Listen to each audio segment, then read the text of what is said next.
Pakistan team के top order batsman opening batsman Mohammad Hafeez कहते हैं कि बाबर आजम और मोहम्मद रिजवान पाकिस्तान के की प्लेयर नहीं हैं। ये कौन बात कर रहा है? बाबर आजम का जो डाउनफॉल है ना भाई साहब के पीक से भी अच्छा है। ये वो भाई साहब हैं। मोहम्मद हफीज़ साहब काबिल इज़्ज़त हैं, काबिल एहतराम हैं, इसमें कोई शक नहीं है। वो कह रहे हैं कि पाकिस्तान के जो की प्लेयर हैं वो फ़खर जमान हैं, सुलेमान अली आगा हैं और सैम अयूब है। ये याद रखिएगा। ये बात करने वाला कौन है और क्या बात कर रहा है?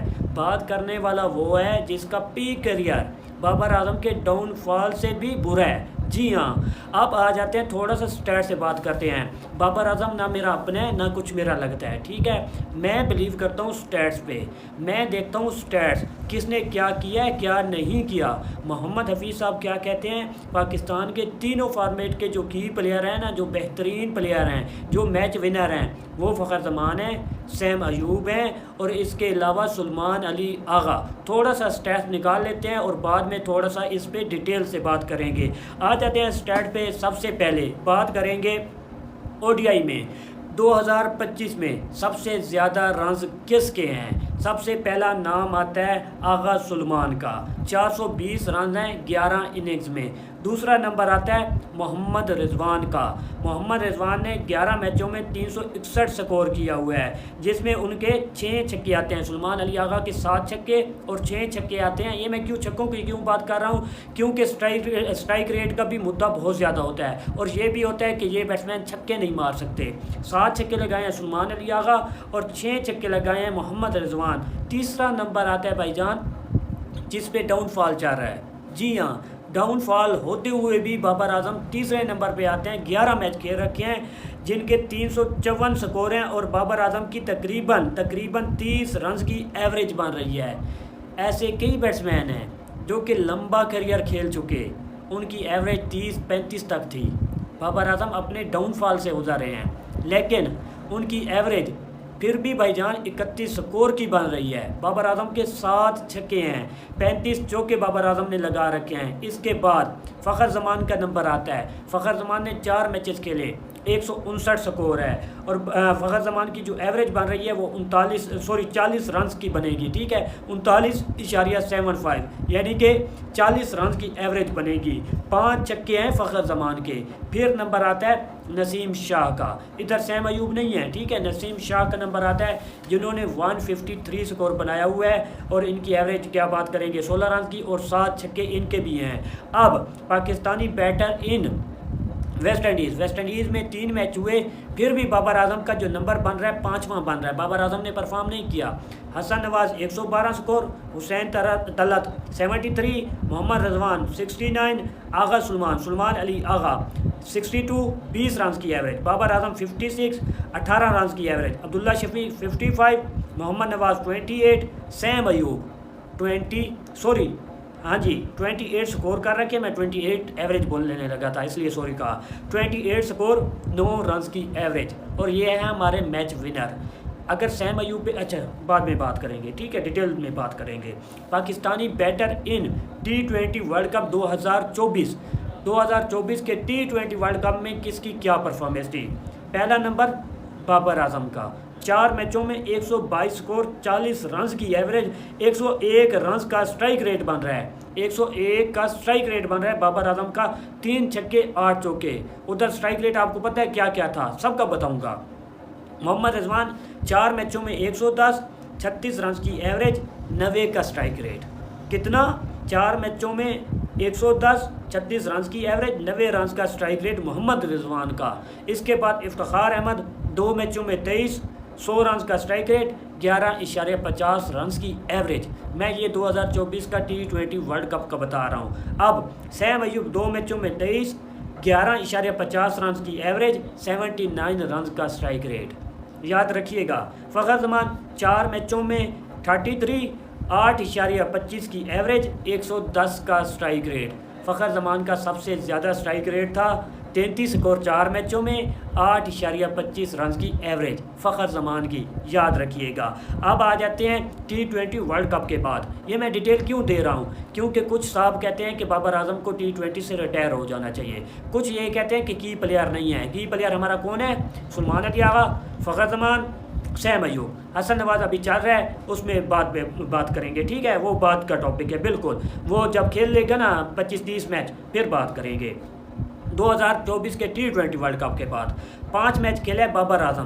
बाबर आजम का 5 मैचों में जो स्ट्राइक रेट है ना 136.84, यानी कि 136.84 रन का स्ट्राइक रेट बन रहा है बाबर आजम का। अब जिसे कहते हैं कि ये T20 का प्लेयर है, मैं मानता हूँ फ़खर ज़मान मैच विनर खिलाड़ी है, बड़ा खिलाड़ी है, बेहतरीन खिलाड़ी है, लेकिन जब से टॉप ऑर्डर में बैटिंग की है ना मुकम्मल फ्लॉप हुआ है। फ़खर ज़मान टॉप ऑर्डर में T20 में मुकम्मल फ्लॉप नज़र आया है। फ़खर ज़मान का मैं आपको बताऊँगा last innings, match winning inning Fakhar Zaman ने पाकिस्तान की तरफ से कब खेली थी, मैं आपको वो भी बताऊँगा, ठीक है। 11 मैचों में ये आ जाते हैं सुलेमान अली आगा पे, जिसका कहा जाता है अग्रेसिव प्लेयर। इसे कप्तान बनाया गया कि ये अच्छी सोच के साथ चलेगा, ये अग्रेसिव कप्तान होगा, अच्छे इंटेंट से खेलेगा, ठीक है। 11 मैच खेल चुका है और भाई साहब का 115 रन का स्ट्राइक रेट बन रहा है, सॉरी 116 का स्ट्राइक रेट बन रहा है। किसका? हमारे कप्तान का, सुलेमान अली आगा का। बाबर आजम को निकाला गया, क्यों? क्योंकि उसका 137 का ऑलमोस्ट स्ट्राइक रेट बन रहा था, ठीक है, ऑलमोस्ट बन रहा था स्ट्राइक रेट। लेकिन सुलेमान अली आगा को लाया गया, क्यों? क्योंकि भाईजान पहले वाले का स्ट्राइक रेट कम है, T20 में नहीं चलेगा, 136 वाला नहीं चलेगा, 115 वाला चलेगा, कोई मसला नहीं है।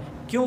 क्योंकि हमें नज़र आ रहा है कि ये बड़ा पावर हिटर है। अब फ़खर ज़मान 5 मैचों में, ठीक है, 5 मैचों में फ़खर ज़मान, जिसे हम मैच विनर खिलाड़ी बोलते हैं, इसमें कोई शक नहीं है। और इसे कुछ तो ये कहते हैं कि भाईजान अच्छा पावर हिटर है, इसमें भी कोई शक नहीं है। लेकिन स्टैट सामने है, स्टैट से पता चलता है फ़खर ज़मान का 5 मैचों में 113.48 रन का स्ट्राइक रेट है। ये कौन है? फ़खर ज़मान। ये थोड़े से स्टैट्स मैंने आपको बता दिए और कहते हैं कि भाईजान ये है की प्लेयर।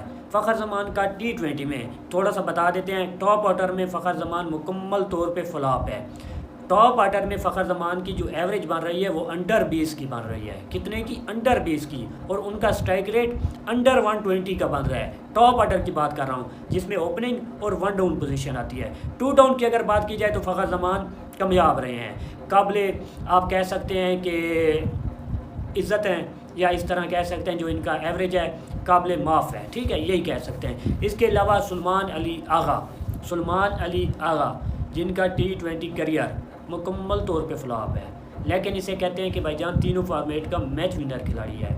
अगर बात की जाए ना टेस्ट में, लास्ट मरतबा इन्होंने पाकिस्तान की फट्टा जैसी पिच पे एक अच्छी इनिंग खेली थी, जिसमें मोहम्मद रिजवान ने भी बढ़िया पारी खेली थी। इसके अलावा लास्ट इन्होंने मैच विनिंग जो इनिंग खेली है ना, वो वर्सेस साउथ अफ्रीका के खिलाफ खेली है। ODI की बात कर रहा हूँ, ट्राई नेशन सीरीज़ थी, जिसमें मोहम्मद रिजवान ने बेहतरीन इनिंग खेली थी और सुलेमान अली आगा ने भी। पाकिस्तान ने 354 रन का टारगेट चेस किया था, वो पाकिस्तान में हुई थी और ये इन्होंने बड़ी बारी खेली थी, इसमें कोई शक नहीं है। लेकिन याद रखिएगा साउथ अफ्रीका की मेन बॉलिंग लाइनअप नहीं थी, जी हाँ, मेन बॉलिंग लाइनअप नहीं थी। इसके अलावा सैम अयूब की अगर बात की जाए ना, सैम अयूब 10 मैचों में परफॉर्म नहीं करता, 11वें मैच में परफॉर्म कर जाता है।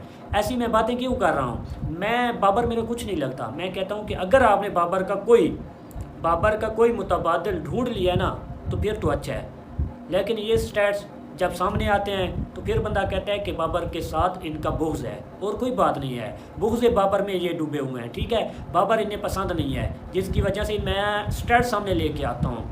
सैम अयूब की अगर बात की जाए तो 8 मैचों में खेलता है, सॉरी 8 मैचों में नहीं खेलता, 1 में खेल जाता है। उसका एवरेज देख लें, उसका स्ट्राइक रेट देख लें, ODI में देख लें, टेस्ट में तो वो नाकाम है। ODI में देख लें, नाकाम हुआ वेस्ट इंडीज़ के ख़िलाफ़। मैंने आपके साथ शेयर किया है ना, दोबारा बता देता हूँ। वेस्ट इंडीज़ में भाई साहब ने किए थे तकरीबन 3 मैचों में 28 स्कोर, 9 रन की एवरेज, 1 छक्का 4 चौके, 60 रन का स्ट्राइक रेट था। ये था सैम अयूब का वेस्ट इंडीज़ के दौरे पे, ठीक है। इसके अलावा अब आ जाते हैं फ़खर ज़मान पे। फ़खर ज़मान ख़ास तौर पे T20 में बात करें, ODI में कामयाब रहा, ODI में बेहतरीन जा रहा है। अगर T20 की बात की जाए ना, लास्ट बारी फ़खर जमान ने मैच विनिंग इनिंग जो खेली थी वो आयरलैंड में खेली थी, सॉरी जिम्बाब्वे में खेली थी, ऑस्ट्रेलिया के ख़िलाफ़ खेली थी, ट्राई नेशन सीरीज़ थी जिसमें पाकिस्तान जीता था। वो मेरे ख़्याल में हुई थी 2018 में आई थिंक, अगर मैं गलत हूँ तो मुझे बता दीजिएगा, लेकिन ये याद है मुझे ऑस्ट्रेलिया के ख़िलाफ़ खेली थी, ट्राई नेशन सीरीज़ का फाइनल था, जिम्बाब्वे में हुआ था और पाकिस्तान वो ट्राई नेशन सीरीज़ जीता था। वो 2018 में थी या 2020 में आप कह सकते हैं, आई थिंक नहीं 2018 जो मुझे याद आ रहा है। बाकी ये स्टैट्स मैंने आपके सामने निकाल दिए। बाकी मोहम्मद हफीज़ भाईजान देखिए, थोड़ा सा समझिए, आपकी बातें पूरा मुल्क सुन रहा है। आप मैं कहता हूँ कि पाकिस्तान के फार्मर होते हैं ना, फार्मर होते हैं जो भी होता है, ठीक है, आप बेहतरीन कैप्टन थे और आप बेहतरीन ऑलराउंडर थे, ठीक है। आप जो बोला करें सोच समझ के बोला करें। बाकी दोस्तों से रिक्वेस्ट है चैनल को सब्सक्राइब करें, वीडियो को लाइक करें। शुक्रिया, अल्लाह हाफ़िज़।